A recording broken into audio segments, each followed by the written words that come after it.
Hi, so we're going to be doing an OB televisit today, and I figure that you probably have a lot of questions about how this works, so I'm just going to kind of go through what we're going to be discussing today, and then if you have any questions on how to actually do a televisit, you can call our general clinic number, and any of the wonderful support staff will be happy to talk through how the process will actually work. But as far as an OB televisit, there's a few things that we're going to hope that you're able to help us out with.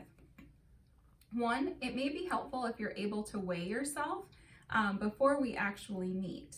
The next thing that we can do is if you happen to have access to a blood pressure cuff at home, if you can take your blood pressure and then put in that number in your televisit chart, we can review that. It's okay if you aren't able to do this, but it might be helpful.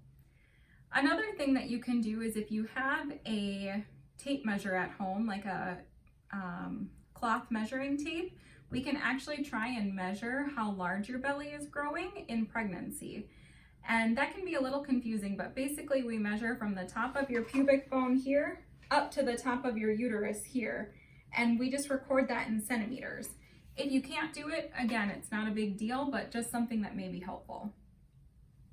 We're going to be asking you just general questions about how you're feeling and how everything is going.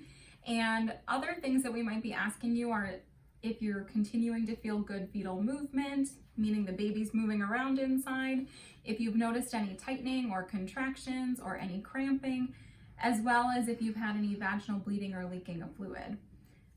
We might ask you more general questions as well. It's hard to know.